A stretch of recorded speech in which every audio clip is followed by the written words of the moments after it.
L'actualité belge, figurez-vous, c'est aussi l'ouverture de 2 énormes procès pour trafic de drogue. Ils ont lieu au Justicia, l'ancien siège de l'OTAN à Bruxelles. Leur spécificité, des mesures de sécurité exceptionnelles sont mises en place, car l'un des 2 procès concerne 31 prévenus soupçonnés d'avoir importé environ 16 tonnes de cocaïne en Europe. Et parmi eux, 2 barons de la drogue, vus comme les plus puissants du moment. Mais qui sont-ils ? Eh bien, on se replonge dans les faits avec Paul Peters et David Brichard. Flor Bressers, 39 ans, originaire de Lommel dans le Limbourg. Sergio Roberto de Carvalho, 67 ans, brésilien et ancien de la police militaire dans son pays. Voici les 2 principaux prévenus de ce procès qui s'ouvre sur fond de trafic de cocaïne. Il s'agit là de barons internationaux de la drogue, parmi les plus puissants et les plus dangereux. Le rôle qui est attribué à Flor Bressers, c'est en quelque sorte celui de directeur des opérations, importateur de cocaïne en Europe, organisateur et superviseur des transports. Sergio Roberto de Carvalho, que l'on surnomme le Pablo Escobar brésilien, c'était en quelque sorte le fournisseur de la drogue en Amérique du Sud.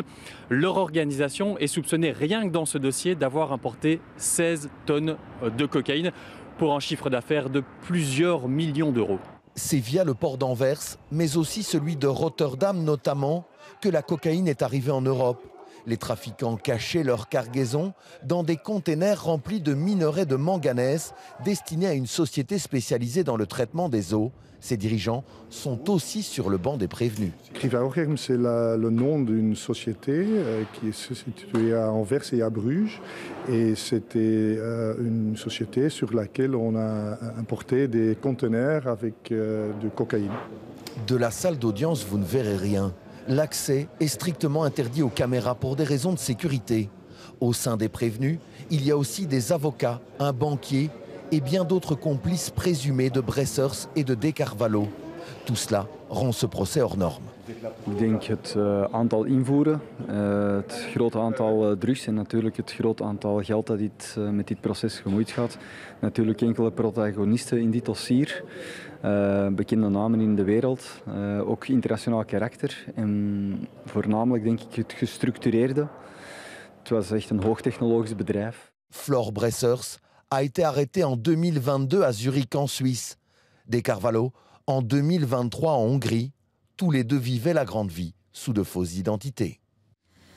Et je vous le disais, ces 2 procès s'ouvrent sous très haute sécurité. Rejoignons Paul Lonsin au Justicia. Alors Paul, à quoi ressemble ce dispositif exceptionnel ?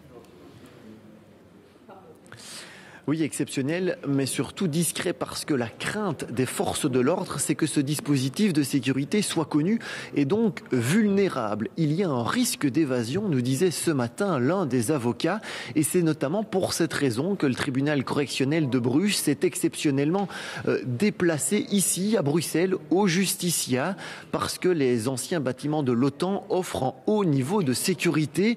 Mais malgré cela, on sent la tension dans le chef des forces de l'ordre, notamment au sein même de la salle d'audience, là où Flor Bressers et Sergio Roberto de Carvalho sont présents. Les 2 principaux détenus sont assis, encadrés par plusieurs policiers cagoulés, lourdement armés et spécialisés dans le transfert de détenus très dangereux. Ces détenus sont d'ailleurs arrivés ce matin dans des convois banalisés et avec un masque sur le visage pour leur empêcher de voir par où ce convoi circulait. Et puis, il y a l'autre dossier, le dossier en Sky ICC, du nom de ces messageries cryptées qui ont permis de démanteler le réseau criminel. Là aussi, un dossier pour narcotrafic placé sous haute sécurité et à haut risque, notamment parce que l'accusation était portée ce matin en personne par Julien Moinil.